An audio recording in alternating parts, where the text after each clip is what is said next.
Butternut squash is amazing. I wouldn't believe it if you would even try it. Unless you show me, and then I'll believe. All right. Well, I mean, yes, that's true, but you have to make sure that you believe in it first. And it would be awesome if we would have some audio from that chair Some audio as well. from that chair as well. I mean, it'd be great. I would love it if you would talk to me from across the table.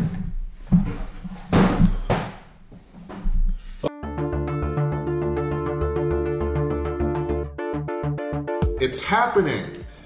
It's not. It's gonna happen. Maybe not this year. Maybe it is. Well, what is it? This thing from Apple has been the subject of a bit of back and forth. It's also one of our favorite below-the-radar phones that desperately needs a sequel. We'll give you the lowdown on that, plus the latest on Qualcomm and Broadcom, and we look forward to taking a ride on some electric scooters powered by Android. Yeah, it's true, and it's all right here from the first of two special MWC 2018 editions of the Pocketnow Weekly, recorded at 4 p.m. approximately Eastern on the 24th of February 2018. It's episode 292 of the show. That's all about smartphones, wearables, tablets, and anything you can call mobile technology. Yes, scooters included. From a cozy Barcelona apartment, I'm your host, Jules Wong. I have my go-to colleague for this fantastical trade show right beside me, Jaime Rivera. Say hello. Hello, I'm actually posting this on Instagram right now. Oh, jeez, that's nice. You really should. Yeah. I will. You will. He doesn't care. It's like candid. I do a lot of candid photography, and he's going to get back at me. Thank you for posting that Instagram photo of me in an undershirt. All right, well then, shut up and let our boss talk. Editor-in-chief, for the first time ever, we've been face-to-face for a few hours now, but Anton Nyaj. No, you have to try harder. Anton no. Naj. It'll take like a lot of episodes, but yeah, good morning, good afternoon, good evening, everybody. Good to be back. Yeah, well, that's amazing. And so good to have you back. And I just want to toss things over just a second for Jaime to tell people how to participate in this podcast if they so choose. So here's the thing. We have this awesome line of communication that you can use. It's podcast@pocketnow.com. Send your questions and absolutely everything you would like to participate with us. Especially during these days of mobile world. There's a lot to cover. There's very little sleep. There are just too many opportunities for alcohol. A lot of things we need to change. We have this bottle. I bought this freaking bottle of horchata because Horchata. That. you're gonna keep, and I'm gonna keep getting stopped in my tracks. I asked for a bottle of milk and you get me horchata, Jules. Would you prefer the bottle of scotch? Maybe. Of course. Spice up your coffee that way, I guess. Yeah. But definitely podcast@pocketnow.com. And as well, Twitter, #PN Weekly. We also do that too. And maybe once in a while, like in the millennium, we'll read the YouTube comments and see what has changed about them. Last time I read them, it's kind of a wash, but we'll go on from that. All right, are you guys ready? Are you guys hyped? Are you guys excited? Motorcycles, are you all ready? Yeah. Start your engines. This is the moment when you're supposed to pass in front of our street to ruin our recording. F1. When I was in Athens for the first time, I said that there's no other city with more scooters. And then I went to Rome and I realized I was wrong. And then I came to Barcelona and I realized I was even more wrong. So you have not been to Taipei. You have not been to Beijing. True that. Shanghai. True that. And Honduras. Yeah, we'll just keep on it. So, let's just go through a whole summary of things, and then we'll go through one by one and talk things through. So, for the week of February 19, 2018, this is all the mobile tech news that is fit to podcast. We start off with Chinese supply chain sources telling us about the iPhone SE2. Now, this is something we've been tracking in the background. Some analysts have said that it's going to happen with these features. Others say forget it, not this year. But apparently, we might see a sequel to the newer, smaller iPhone come out at WWDC in June. That said, rumored components from 2017 don't make this as breathtaking as the original SE. We will dig in. Meantime, Apple's claimed to have had a field day with its first wireless earbuds. So much so, the AirPods are set on some big updates over the next couple of years. Next year's could bring water resistance to the table, but that's 2019. Before they melt on you again. Before they melt on you again, you just pour water on the fire and the But this year's updated model, that's 2018, may include hands-free Siri access for starters. It isn't clear if a software update could bring Siri to the first-gen AirPods, though. iOS 11.2.6, I was almost going to just go through the number, 1126, is the latest update to come out and fix something that went terribly wrong on an iPhone. A bug that caused a certain character in the Indian Telugu language to lock out users out of messages, WhatsApp, Facebook, whatever other messaging clients that they had, has been fixed. You may recall a couple of autocorrect snafus in earlier editions of iOS 11 as well. Qualcomm has rejected Broadcom's latest offer for acquisition. After raising the bid once, it has now gone down by $4 billion to $117 billion, which is still a huge sum of money that no one will ever see realistically in their lives. Broadcom argues as Qualcomm ups its acquisition price of NXP semiconductors that the move reflects negatively as an act against shareholders' interests. Qualcomm insists, though, that its $44 billion attempt for NXP is a value addition to the chip maker. Broadcom started its Qualcomm takeover efforts in November. The Android Enterprise Recommended Devices Program has announced the first set of devices certified for use. 21 such devices are said to be suitable for workplace deployment, with zero-touch enrollment and carrier-unlocked cell service. In related news, LG has announced that as it tunes the V30 and the G6 for the Enterprise program, the company will also update the pair for Android 8.1. So that's something to look forward to. Little in memoriam here for Nuance, as it has announced the end of development for its Swipe keyboard. The company will no longer support its Android and iOS apps as it has been reorienting its voice recognition focus to enterprise devices. Nuance acquired one of the first gesture-based software keyboards for $100 million back in 2011. And finally, French tech manufacturer Argos has announced the second series of electric scooters. It put out its first last year, oddly enough. One of them is the City Connect City with 2 E's at the end. It features what's really a big old entry-level Android phone fused at the center of the handlebar. Users can get 3G service for navigational purposes and whatnot, like watching YouTube while you're drifting over a hill or tailgating a bus for some reason. Yeah, just get yourself an accident. Why not? I hope you have pretty good insurance for that. It can range up to 30 kilometers. I can imagine that. Drive. It will be previewed at this lawsuit.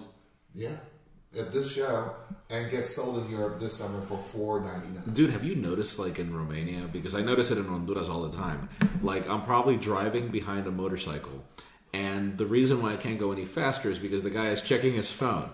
Yeah. No. Usually in my country, just people with bikes and scooters just go way faster than you do in the middle of the street. Dude, it's just they're checking their phone while they're on a motorcycle.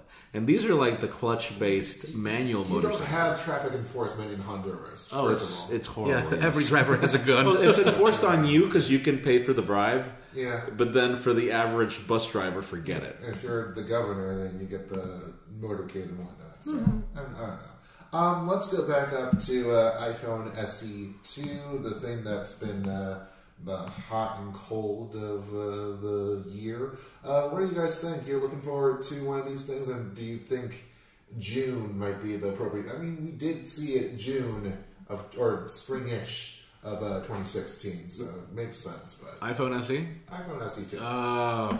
So the tip is, so there are 2 tips. One is for the future batch of iPads, which are 2, and then it's in the case of the iPhone SE, but they're not from the same source. And they're claiming WWDC, but apparently it's not like if the product is not ready now, because it seems like if they're not changing the design, it's just getting less bezels. Well, here's the thing about it is that they're like for less bezels. Are you sure about that? Because I'm not sure if they would take the effort and R&D resource to make it it's going to be like a 0.2-inch screen increase. For how much Apple sells that iPhone SE, I'm sure they would. It's just, that's probably one of their, it's not their best-selling iPhone, but, you know, it's dude, I know a lot of people that love their SEs. They don't want to move away from them. And that device deserves a refresh. Well, how much of a priority is it for Apple to like get all the do a Christmas list of all the upgrades? Think about it. I mean, the company still retains the iPod lineup, which is still using an A5 chip, I believe. I do believe that this is like one of those legacy products that the company is going to continue pushing. It's not going anywhere. It's just the rumors were that we were getting an iPhone 10-like device. Forget it. That's not happening. That's not going to happen. Totally. I think we're looking at this the wrong way. Like, let's look at the facts. When the iPhone SE first generation came out, what was Apple's flagship? It was the 6. The 6. Because it was 6 or 6S, yes. And they recycled the 5 for the SE.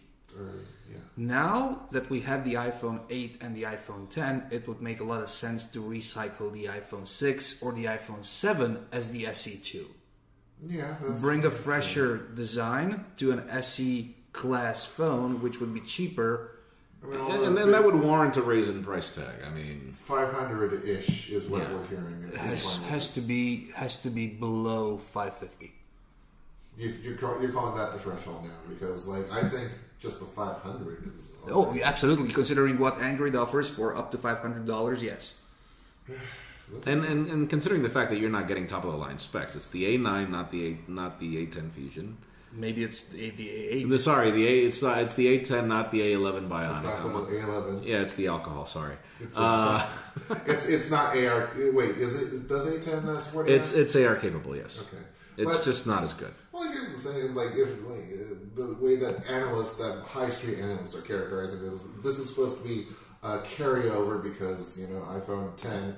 I mean, it helped Apple deliver great profits, record profits, biggest profits in the world, but for a quarter. For 1 quarter. Right now, they're struggling. And unit sales are going down and down, and they're not expected to stay down for the next 3 quarters. Of course they're down because but now... way down more than the trend lines of prior.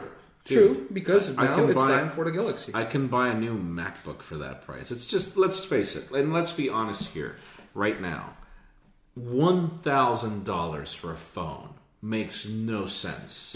Which is pretty much what probably Samsung will ask for the S9 Plus. Yeah, but this is the crux. Like, is this going to be a good carry? Is this going to bring back unit sales just up at the cost of the average sales price? No, I think that whoever wanted to buy the iPhone 10 as a I don't know, limited edition 10 years of iPhone, Steve Jobs memorabilia, that crowd already bought it. And there's not going to be another iPhone 10. So whoever bought it will probably hold on to it for 3, 4, 5 years until it breaks. There's a possibility. And the iPhone SE2, in my opinion, will listen, as an iPhone user since the 3GS, I can't tell you how disappointed I am. So obviously I reviewed it, and for iPhone users, yes, this is the best iPhone you can buy, but I disagree with it. I'm sorry. For me, it was hard to go from the 8 to the 10.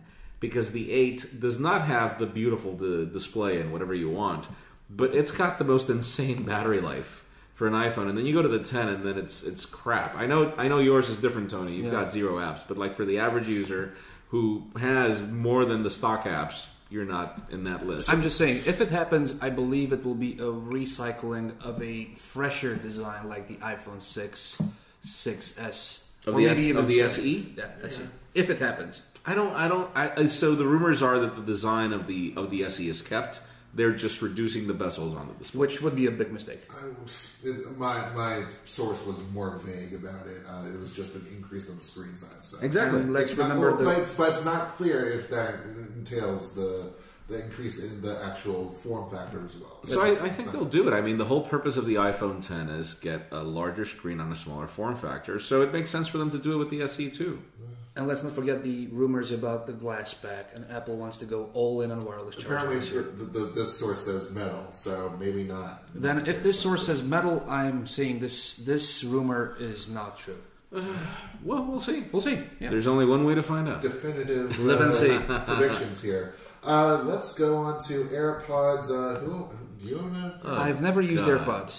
You want like 5 HomePods for your home. Yeah, but I never used AirPods. We could skip the topic and just go to the next one. Do you know of anybody who uses AirPods? I do. It's just This sounds like no. Bear in mind. Every single person that I know that uses AirPods loves them. I guess they don't see themselves in the mirror that often because. First of all, it's just the fit. Don't get me wrong. For those people that love AirPods, that's great. I've tried other options from Jabra, from the Samsung Gear Icon X 2018s, which provide true wireless. Sure, they don't have the W1 chip, which pretty much is only useful when you pair the AirPods, and then after that, that's it. God, the design is just like, really, Johnny, you've done so many great things, Johnny Ive, but this is one of those that's just not it. Well, it's a clear category for them that they have put their feet in, and I like the rumors where we're getting water resistance. I don't understand how the first version. I thought it was too late. Yeah, I'm like, really? Like every single other true wireless headphones are water resistant. Got glucose tracking, heart rate monitoring, whatnot. That's going on behind the scenes, and then you can't do water resistance. I'm probably part of a small, very small, which is probably not the right way to put it, a minority who doesn't really care about what it does behind the scenes or how it looks. For me, it's all about the sound. And I'm sorry, Apple, but your earplugs sound like tin cans. And this is to my ears, of course, but there's so many options out there which sound better. Yeah, I have to agree with that. Again, we can skip the topic. Don't get me wrong. I have nothing. We're already talking about. I have nothing against the people that own them. I have nothing against the people that are anticipating them. Can we please get that like little pogo stick design? Can we get rid of that and just come up with something smarter? I'm sure Apple can do that. Well, I mean, at that point, they would be more suitable for swimming anyways, in which case that might be the case. That they could make it an actual swim. No, not for swimming. Like, for you to get, like, true swimming earphones, the design is, like, the weirdest thing. It require a separate module, and it's just, never mind. Next. I'm not even going to go into that now. The iOS... how's it been for you, Tony, as opposed to like everyone else, who has been complaining about it? I didn't have problems, but I don't use autocorrect, and I think, in my personal opinion, this. Maybe just any little bug that really has annoyed you. At least I haven't had any, but I might be the exception. But for me, that's not important. For me, it's important to see that, and this we know that for years Apple has been committed to fixing and improving constantly on iOS. Yeah, nobody's perfect. I mean, it happens. They're pushing out, they identify a bug, they push out a fix, whether that's one a week or one a month, but they are committed to improving the user experience. People are saying that the key, it's not just about the app, it's not just about being reactionary. You have to put in the QA in order for there to be Q&As about everything going on. I get it. I mean, for what you're paying for something like an iPhone 10, more preventative care, less chemotherapy. I get it, but you have never seen any, and this is not me defending Apple, by the way. You have never seen an app update on anything. Like, it doesn't matter if it's Android or iOS, where the beginning title of the description of the app update doesn't start with bug fixes. Yeah. Like, every single company has bugs. They just exist. That's the thing. And the whole jailbreak community existed in the past because of bugs. That's just the way it is. It's not every system is perfect. Well, let's intertwine this with the recent... Well, Tim Cook has made it very clear since 2016 that he wanted to double services revenue by 2020, and that the building up of these services like Apple Music, like Apple Pay, and all those other things, those are taking priority over. He's dedicating more people to those services, to building new ones, as opposed to the QA that. I get it, but I'm going to ask you guys a question. This is just a personal. It's funny when Tony looks at my phones and he's always like, "Dude, you have so many apps installed on your phone. Do you really use them?" And I don't know about you guys, but I feel that there is this app apocalypse happening. where it's an overflow. It's what big. It's just no. So here's the thing. Like I understand the whole concept of developers wanting to bank more, meaning we're not going to sell you a game, but we're going to charge you in-app purchases up your hiney. And it just, I'm sorry, if you think about it, I pay for YouTube TV plus Spotify plus Amazon Prime. Once you start adding up all my You're bills, competing for those nickels and dimes exactly, every single month. exactly, and all developers are starting to do that in a way where it just becomes annoying. I mean, you're pouring on car leases and everything else. So I didn't mind, for example, the whole concept of paying $10 for Super Mario Run. I didn't mind it. But then the app didn't really deliver on the fact that I paid $10 for it, but I can't play with it if I'm offline. So if I'm on a plane, I can't use it, and that's really when I play most games. And so here's the thing. I feel that many app developers are just so concerned with the whole concept of making money, and I get it, it's a business. But it's just irritating people, up to the point where I notice that people just stick to a certain batch of apps and they don't leave them. And so obviously this is not good for business when it comes to Apple, because they depend on that 30%. They depend on that 30% in their app store in revenue. You know? Yeah, I mean, what you make is a fair point, but again, they have all these first-party services that they offer directly to the consumer. And Apple Music hasn't really gained the popularity of Spotify. Well, there's some whisperings that there's a growth rate interchange going on, that Apple Music's actually growing faster than Spotify, but we'll leave that to actual numbers when they eventually report them somehow. Right. Let's move on to something that you might know as a person that has been to Hawaii, San Diego, and all the other places that Qualcomm has announced their big, lousy, not lousy, because... Loudy.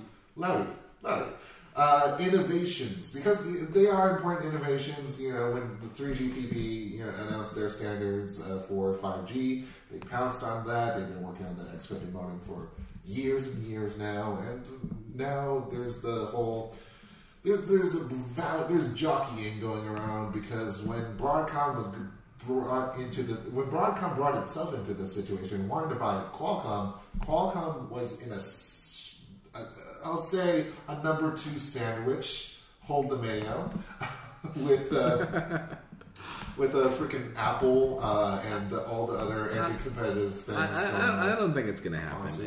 There's a lot of things that have been going on for many companies. We know that Broadcom is not a U.S. company, while Qualcomm is.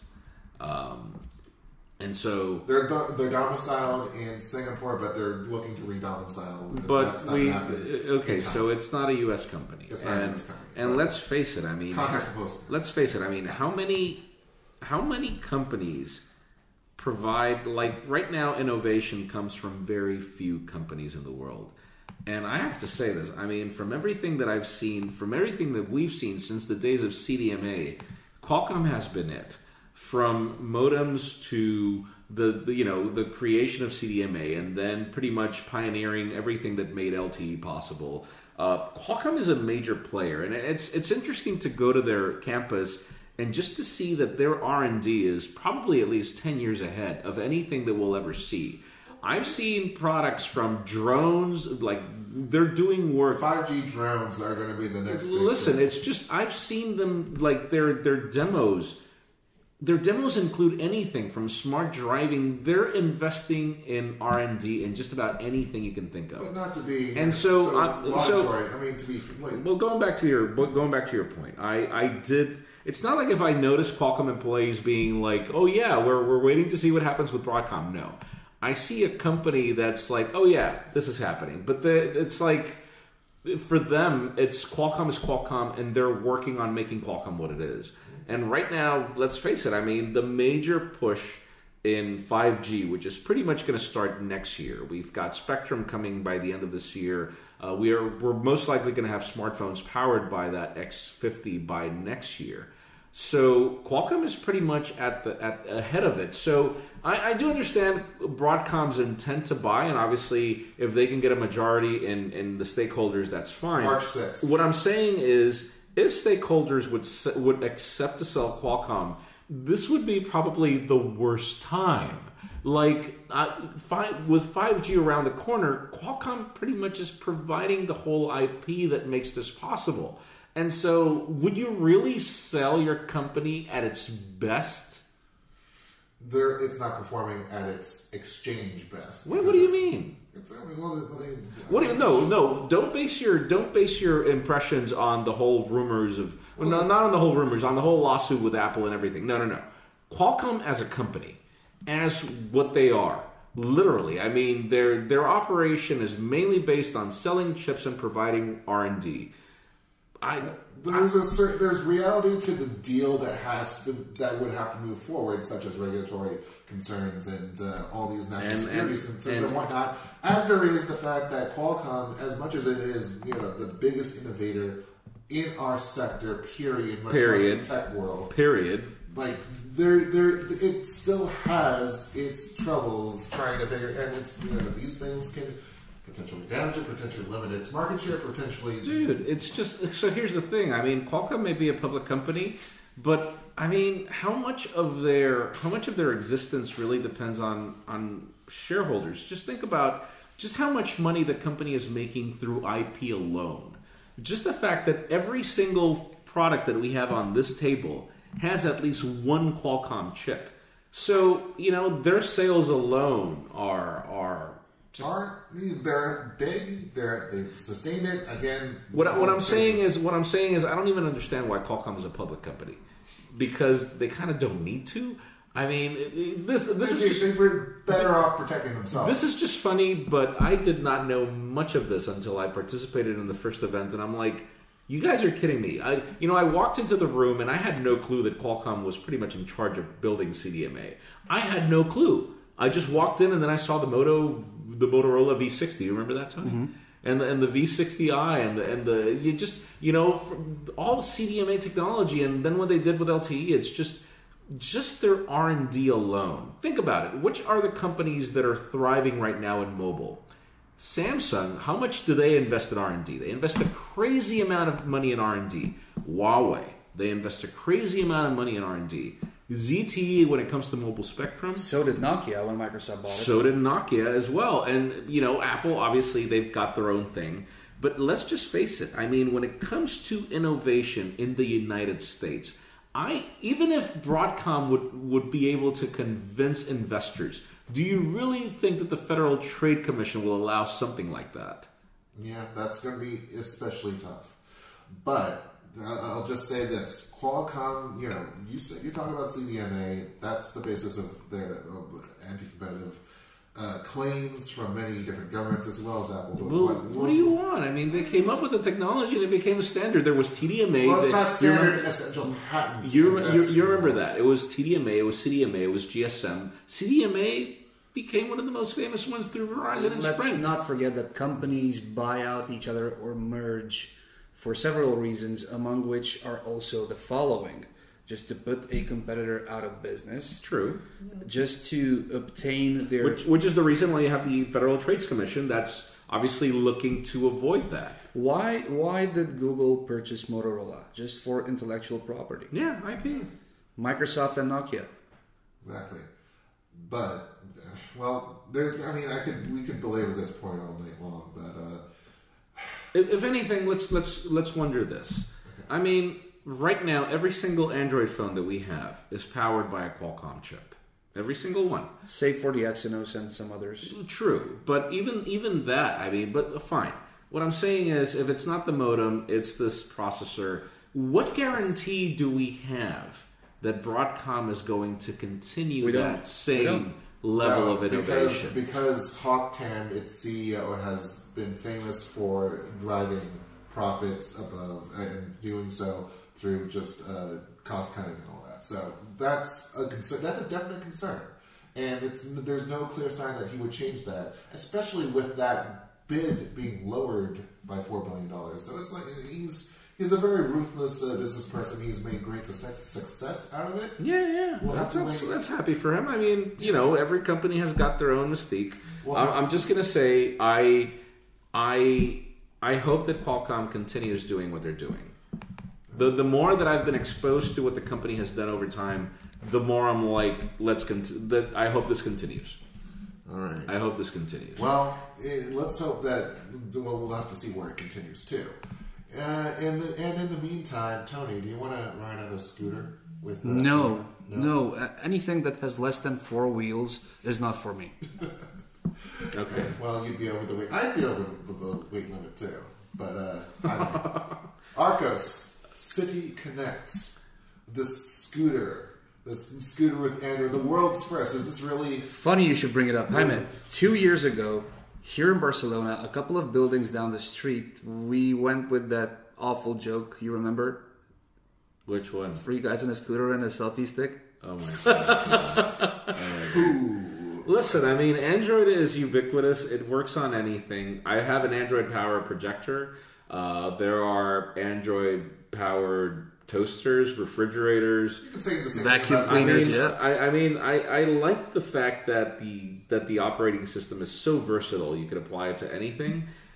Would I ride a scooter? Dude, I mean, in New York City, you kind of need tools like that. I mean, there's just no parking. So I'm not saying it doesn't make sense.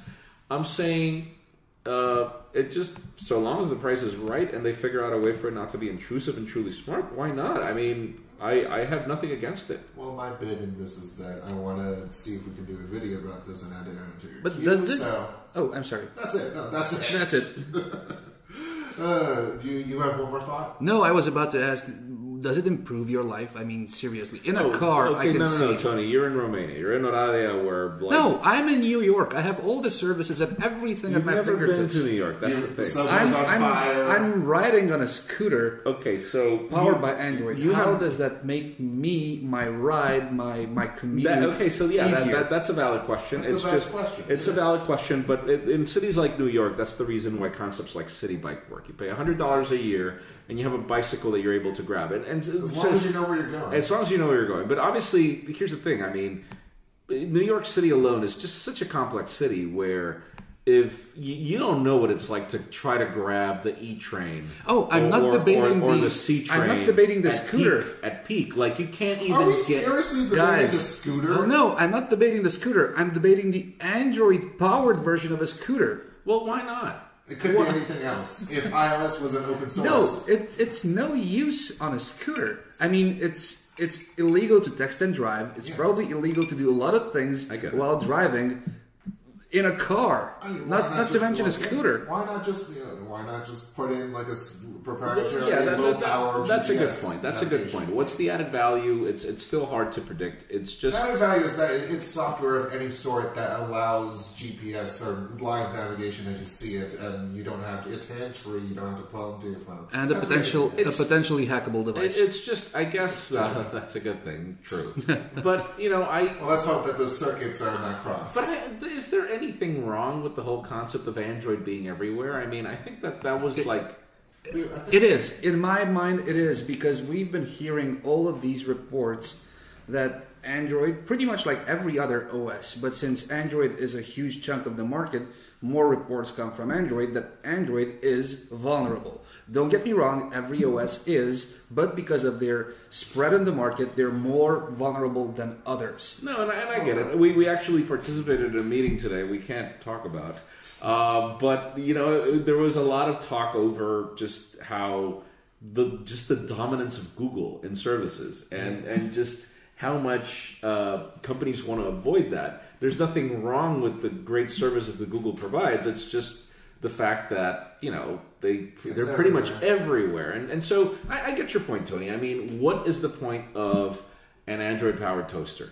Or, it's just funny when I see those Samsung announcements of your new Android-powered refrigerator. Yeah, look, read your Twitter on the fridge, and I'm like, really? Like, do you imagine yourself just doing something like that? Nobody does. It's about the interface and it's about the ecosystem. Android already has an ecosystem that's been well established, and it's about the interface, which is very familiar, unless you really, really take the pains to really mangle the UI. So we were having this conversation today as we were commuting to another one of those meetings that we can't talk about. And how many of these are going to string in? Today, pretty much the whole day. I mean, well, you know what? If we're going to do that, Can we save that for after the ad break? Because I want to get into that. Just one more thought. Just one more sarcastic thought. Now, you wake up in the morning, you commute to the office or to school or to campus, and you forget your phone back at home. Heaven forbid you're not trackable by certain people. But guess what? You're trackable by your scooter. Girlfriend. So, or boyfriend. They're crazy. Oh, they exist. sponsored message. Correct. Looking to move to the cloud? Don't know where to begin? Check out the Google Cloud Platform Weekly podcast, where Google developer advocates Melanie Warwick and Mark Mandel answer questions, get in the weeds, and talk to GCP teams, customers, and partners about best practices, from security to machine learning and more. Hear from technologists all across Google about trends and cool things happening with our technology. You can learn more and subscribe to the podcast at g.co/GCP podcast. And we're back. All right, so we're here in Barcelona for a reason, right? For this thing called Mobile World Congress. Yeah, I heard it's a big thing. I heard it. Yeah, we kind of had to fly lots of miles just to get here and enjoy it. No, It continues being my favorite show. It continues being that task where I convince Tony that he has to come. Year after year after year. Year after year after year, eating all the beef, which you make a point of pointing, like in your home country of Romania, the beef is pretty much rubber. This is not a culture. Let's leave it at that. Let's leave it at that. So we already have a whole bunch of anecdotes and pieces of wisdom, and also just fun little bits of hanging about the town that we want to share with you. I don't know where we want to start on this particularly. Well, the problem is most of it is still embargo at the time. At the time of recording. At the time of recording, we can't really talk about it. So I guess we won't be able to share much of it until the next podcast. Jules, when does this go live? This should go live Monday, 6 a.m. Eastern. Monday, 6 a.m. Eastern, which is after the Huawei event, right? After the Samsung event. So we can talk about the Huawei event. We can talk about that awesome laptop we've seen. You and I liked, because, hey, it's going to be yesterday's news by Monday. Yeah, we can get a jump on that. Just don't upload it earlier. Okay. True. All right, the fine. YouTube scheduler is noting that. Okay, for the first time, I like a Windows-powered laptop. Just by looking at it, just listening to its speakers, and just reading the specs. It was really nice. Let's be clear. This is the MateBook X Pro. Following on last year's MateBook X, which already had like a decent running. That was Huawei's first laptop, which was already a pretty decent runner in itself. Now we're seeing this crazy new design with limited bezels. The camera, in order to accommodate the bezels, and to fight against privacy. Against privacy, which is amazing. I mean, that's so here's the thing. Against privacy invaders. So here, just imagine. What do you do, honey? So just imagine a really thin laptop that's very pretty. I mean, it's very well designed. But they bring their full vision display to this laptop, so that's awesome. I mean, that on its own is great. But then the concept was like, where is the selfie camera, like the video camera? Where's the video chat? Where's the selfie camera laptop? I apologize. So where is that? The webcam. Where's that webcam? And so everybody was like, oh, it's behind the screen. Oh, they figured out the technology. Oh, this and that. No, it turns out that. So, by the way, I have this Dell Precision Pro that has... You're saying this up to be a disappointment. You know that, right? With your words? Well, but here's the thing. So, I have a Dell Precision Pro, which is pretty much an XPS 15 with much more powerful specs. And it's got the camera at the bottom, and I feel that it's like the most awkward design because you're typing and you're just blocking the camera with your fingers. This camera is baked into a key. Within the keyboard, there is a key in the function area where you press it and you pull out the camera. It's a spring load. It's just like the flashes on certain cameras. Pretty much. Just pops up. And so here's the thing. And when they showed it off, I'm like, oh, this is bad. Like, I was like, this is really bad. I'm gonna be watching up my nose. I'm like, really? I'm gonna have to be cleaning up my nose all the time. Like, all right, fine. I mean, that should be something you should do every so often. Shut up, Jules. Moving on. Shut up. But the thing about it is, when they started talking about things like privacy, I was like, oh, that's true. I mean, a lot of people watch the Snowden movie and are like, putting stickers they're on putting their... stickers on their camera. And so here's the thing. No more Band-Aid. That camera is not available unless you push it out. There is literally no way for the camera to be activated by anything unless you explicitly push out the camera and push it back in. Is it like, does it actually activate a chain to the logic board or anything? No, it's spring loaded. You have to push out. But here's the thing: it doesn't. Well, yeah, but once you do that, does that link it to the logic board, or does it have to? We don't know, dude. Like, we're not the engineers, but the thing about it is, it doesn't really work on. Even if it would activate itself, it would just show you. It would be a nice image of the main board. Exactly. So I thought, I looked at that and I was like, okay, that's not a bad idea. Okay, yeah. Props to Huawei for this. Yeah. Props to Huawei for this. The design is great. We saw a new MediaPad M5 and the M... The 8.4 and the 10.4 inch tablets. Yeah. 10.8. They've jumped the sizes up a bit. But so I did the MediaPad last year at IFA. And I was sad that I had to return it, not because I like Android tablets, just those speakers were insane. Like, for, tablets are for content consumption. It's the reason why I like the iPad Pro so much. That's what they title it as. Yeah, and so this is the reason why I like the iPad Pro so much, because, like, the speakers are insane. They're great. But that MediaPad was really good. And so this new one is great. The larger variant has a stylus support with tilt and everything, which I wasn't really able to test in the demo, but fine. It also has keyboard capabilities. The keyboard's not included. But then going back to the topic of content consumption and speakers, dude, those quad speakers on that MateBook, they were insane. Like, I was like, wait, how do you make so much great sound come out of that little thing? The MacBook does that, by the way. Like, the MacBook has great speakers. Like, they make you not even need to carry a portable speaker. So... No, I don't see many people doing that anyways, but it helps to have great sound.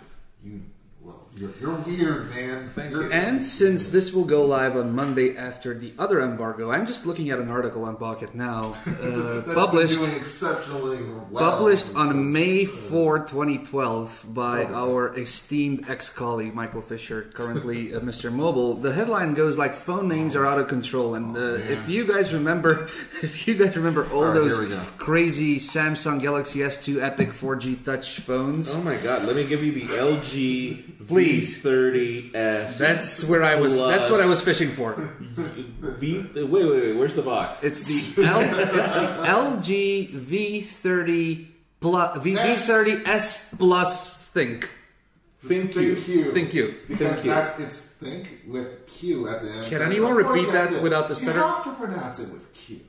You have to think. Repeat the entire phone name without the stutter. Okay, so obviously I'm preparing a video that's going to go live in a few hours. So by the time this podcast goes live, the video would already be live. It's literally a V30. That's what it is. It's got new color options, 6 gigabytes of RAM, and storage options that start at 128 gigs and then 256. And absolutely everything else, hardware-wise at least, it is the same phone.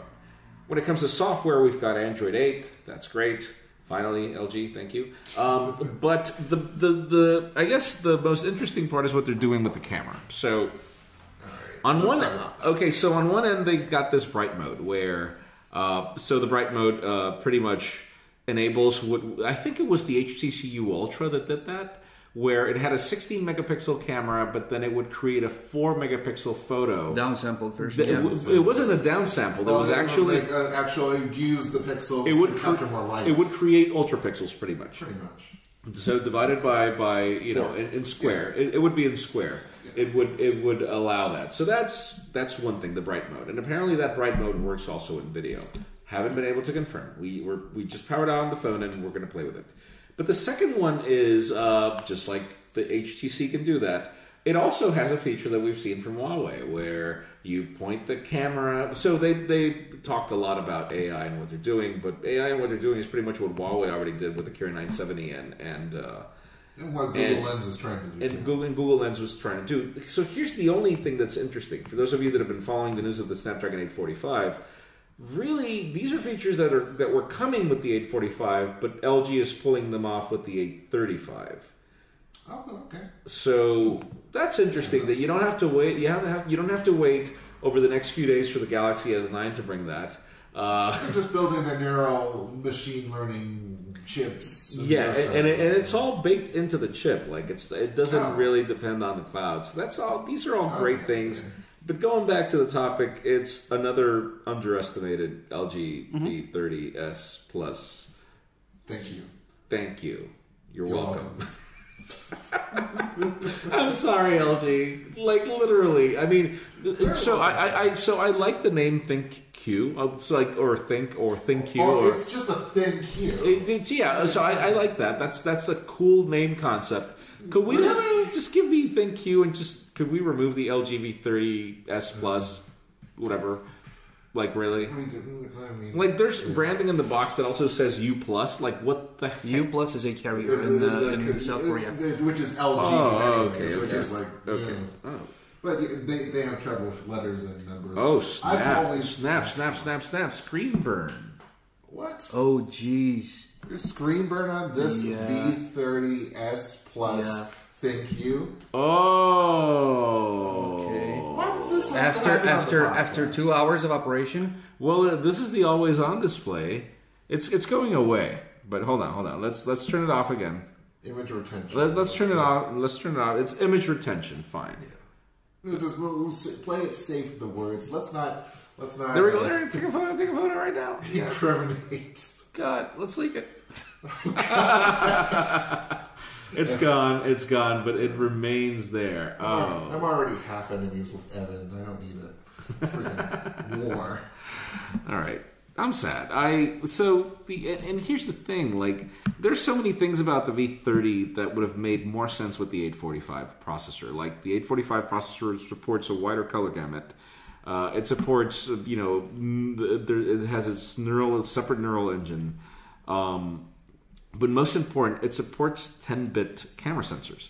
Okay. So for those of you that didn't know, like the LG V30 brings a 10-bit camera sensor, but the processor is not capable of taking advantage of it. But let's not forget this V30s is not the 2018 LG flagship. And if LG has plans for a flagship this year, I mean, if I were LG and I would have a flagship, whatever its name is, down the line, I might be looking for the 845 for that. Agreed. No, I'm not saying it's just this. The whole concept and the purpose of this phone is, I feel, a little ahead of its time. I feel that the 845 Snapdragon will be more capable of doing what LG wants to do with the phone. You know, there's a lot of people who might have criticized LG for this, I don't know, leapfrogging and skipping a flagship now for a point iteration. This is. Wait a second. Apple does that all the time. Yes, and again, this is up to the company to decide what their policy is.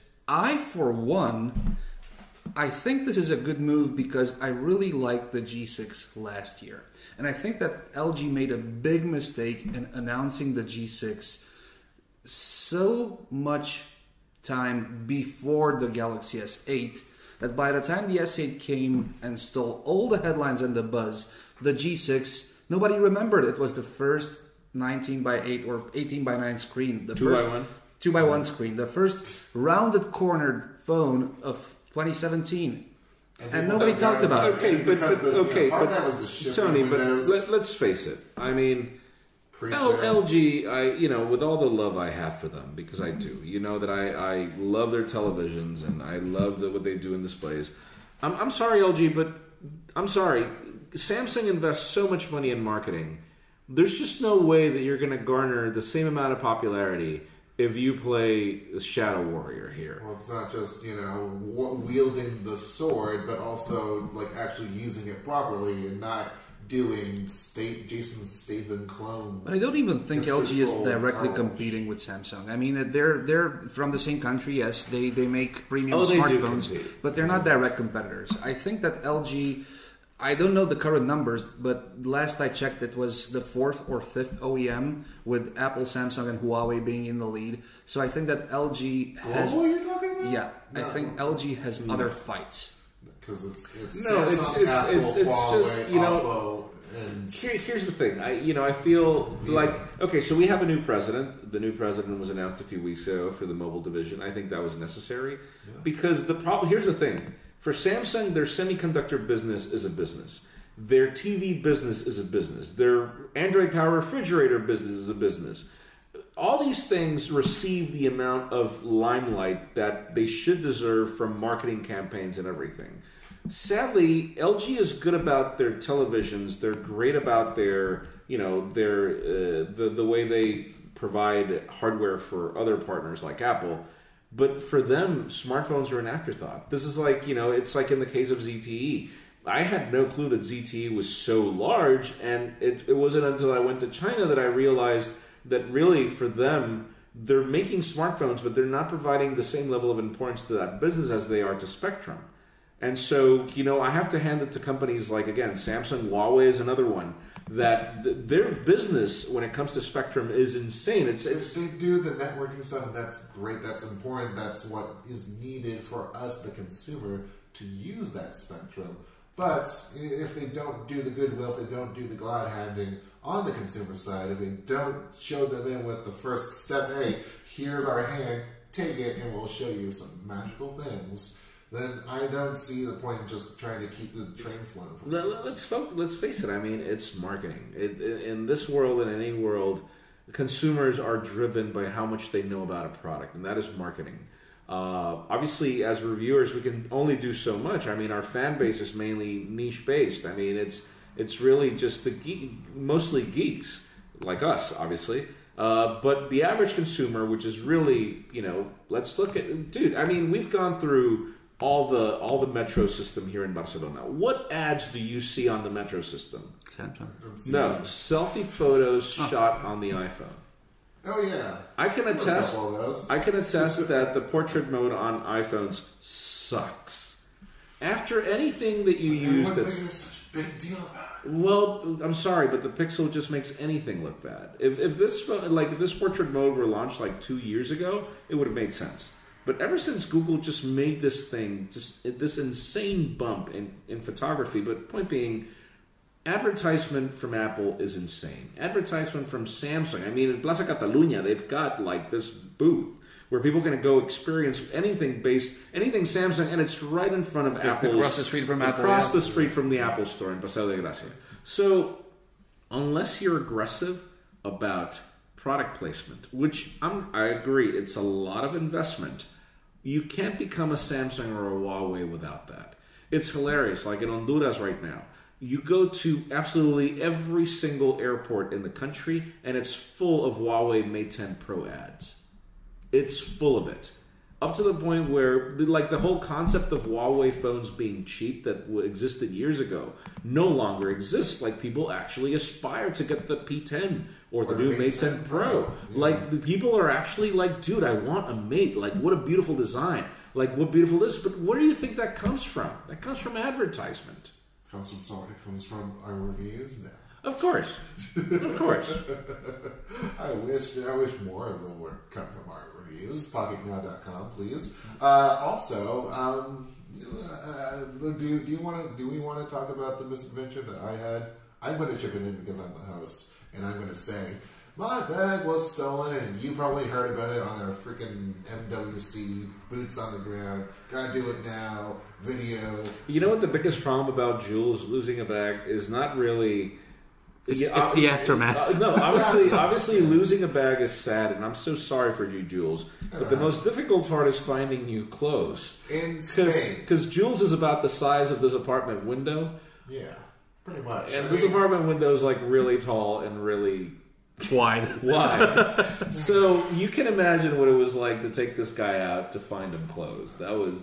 So in the U.S. I'm a 1XL, but here I'm a double XL. In Zara, you're like a curtain size. I'm a curtain size with you're a bed sheet size. 15 feet long drapes. I wonder how I sleep on this freaking cot at night. So yeah, like it's been fun. I mean, it's mostly just been clothes, so that's thankfully good. I do have a couple of precious items, such as a tripod that now I have to use. Tony's gracefully. Tony, tell me something. Where did you get that tripod? I mean, it's the size of my car. My pickup truck's large. You told me to buy one which is taller than me. Fine. Yeah, that's your advice. And Jaime, as the short person in this group, you're going to stick with it. I'm going to stick my tongue out. I'm going to call you out, boy. That's going to be... I'm sorry, man. That can't be shown on video.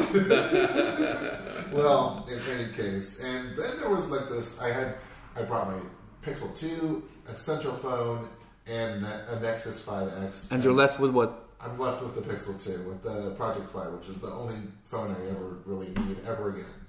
So, and let's face it, it is. I mean, it's Project Fi has been behaving like we're using both T-Mobile and Project Fi here. Like seriously, if you are not using Project Fi, I would highly suggest you give it a try. We're travelers for sure. So. No, but I mean, so here's the thing. The bill protection. Like here's the thing. True. No, but let's focus on services.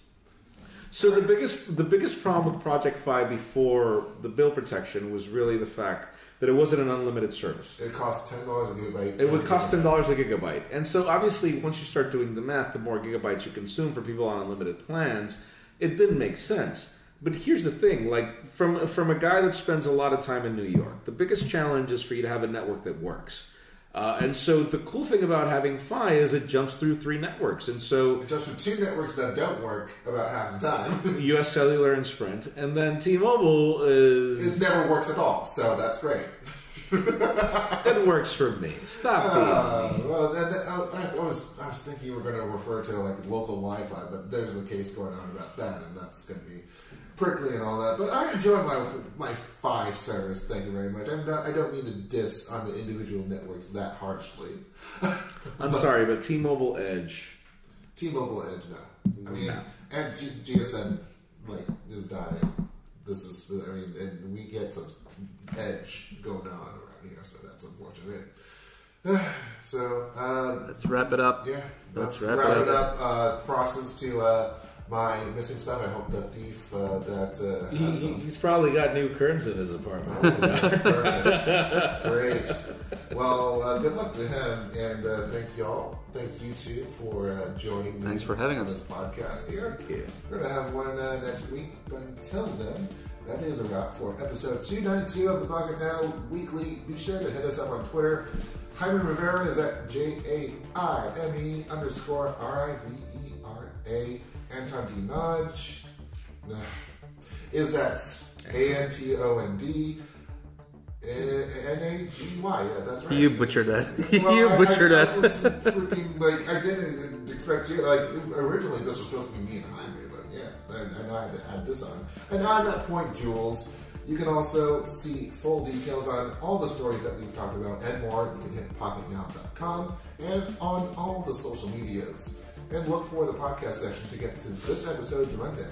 Chat with us about what you've been reading up on with hashtag PM Weekly on Twitter.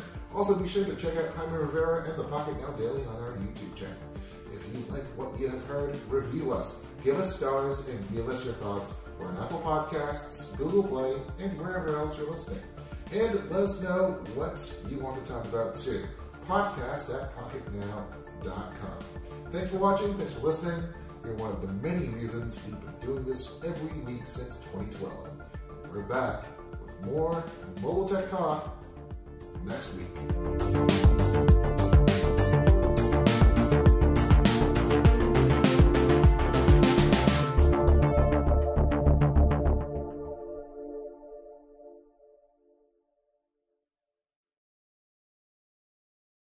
Looking to move to the cloud? Check out the Google Cloud Platform Weekly podcast, where Google developer advocates answer questions, get in the weeds, and talk to experts, customers, and partners about GCP. Learn more and subscribe to the podcast at g.co/GCP podcast.